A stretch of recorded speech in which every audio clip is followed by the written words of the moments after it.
Hi mga reng, samtang bata pa ta og samtang kaya pa sa tong lawas, buhaton na to ang mga butang na atong mga gusto og makahatag sa to ag kalipay.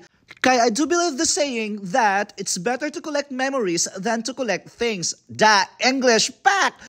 Tirada diha tito, wa lagi, pero karon naatay tirada mga reng kay atong adtuon og atong suroyon mga reng ang isa sa mga ski resorts diri sa Queenstown sa New Zealand, diri sa Southland. Kay balita nako mga reng naay upat ka ski resorts diri sa Queenstown, diri sa New Zealand. Pero ang amo ang lagon diri karon mga reng, ang kining ginatawag nila Coronet Peak, ang among mga kauban diri mga reng same gihapon katong nanakay mi og gondola ride. So mao ni mga reng, pag abot na mo sa parking mga reng, naa sila mga shuttle diri mga reng, naa sila bus padulong sa taas mga reng. Kay dili man pwede mga reng dalo ng sakyanan sa taas.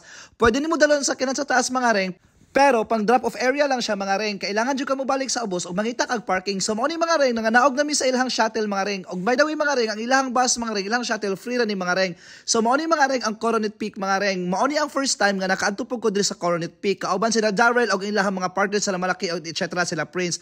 So na-excite mi mga reng kay bisag dili mi kabalo mag-ski mga reng. Pero nalingaw mig tan-aw sa mga tao mga reng kay hawd kay silang mag-ski. Grabe super pati mga bata mga reng natingala mi mga reng nganong hawd man kay ni sila mag-ski mga reng bisan pag ang mga bata nila mga reng hawd kay mang-ski di ay kay ang ski dai mga reng ang kining pag-ski ice skating mga reng kay apil dai ni sa subject sa ilahang klase mga reng ano din nila ni mga reng PE. So mo ni mga reng perting gwapo diri mga reng og perting bugnawa. So medyo mali lang among outfit diri mga reng kay wala man ni nag-expect nga makaadto mi ani karon diri kay murag gahimo na namon siyang side trip. Pero sige na lang for the go gyapon diri mga reng para at least makakita at aning Coronet Peak mga reng. Actually mga reng gikan sa Queenstown mga reng naa lang siya sa mga 25 minutes to 30 minutes ang biyahe mga reng.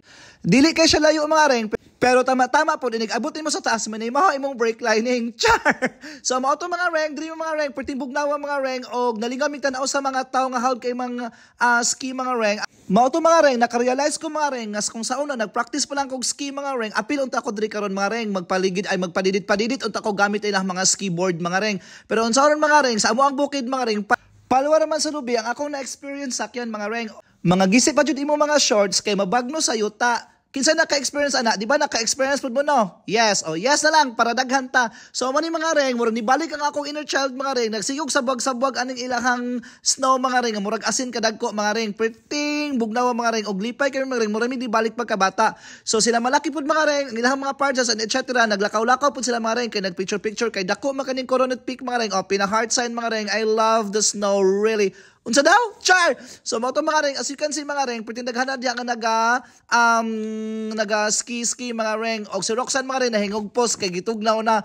So dako kana siya mga reng og perti ka nice mga reng. So usahay mga reng kay naa sila yung machinery nga mga reng nga maghimog ka ng artificial snow mga reng kay labi nagting summer dili enough ang snow para mag-ski ang mga tao. So slide ka siya mga reng maunang naay machinery mga reng nga maghimo siyang artificial na snow mga reng para at least magamit gyapon ang ilahang resort mga reng. So grabe mga reng perti tugnawa diri mga reng tapos kanang balay-balay dira sa kilid mga reng mao na ang ilahang cafeteria mga reng. Pagkakita nako mga reng nga si Michael og si Boss Mario mga reng nangape. So nag-decide mi nga mga pe. So mao to mga reng nanulod mi ani ilahang cafeteria mga reng og nag-order dayon mi og mga coffee mga reng og amo mga pagkaon. Si Roxanne pak tora gwapa kayo, si Michael pod nagtindog-tindog sila Boss Mario, si Darrell, si Malaki. So nag-order mi mga reng og nagkaon-kaon. So again mga reng dili pwede mga reng nga dili ta mag-TikTok mga reng. So kauban ako diri sila Edgar kay naabot na pud sila Edgar kinsa pa ni mga kauban sila Digal. So gipaapil na po damo sila sa amo ang TikTok mga reng para at least daghan mi mga reng bahalag mo ra mig buang tan-awon sa ubang mga tao mga reng basta kami nalingaw mi. So pag naog na mo sa Queenstown mga reng sa sentro mga reng kay gipanggutom mi sa katugnaw mga reng. So nang order din mi sa ilahang mga street food dire grabe kalami pero dili kayo mahal mga reng. Naapod sila mga takoyaki diri mga reng pero kanang gikaon nila Darrell mga reng kay Fergie's Burger na mga reng isa sa pinakasikat nga burger diri sa Queenstown mga reng. So mao to mga reng bisag dira mi nangaon sa Daplin pero among view sa tubangan perti ka gwapo mga reng makaana ka nga hay kalami sa life diri mga reng. So mao to mga reng salamat sa pagtanaw sa to ang video mga reng unta i-follow pa nimo at ninyo ako ang page para makita pa ninyo ang ato ang mga son nga videos mga reng. Og ayo mo kalimot mga reng na napud tay YouTube mga reng. I love you, bye bye. Mwah.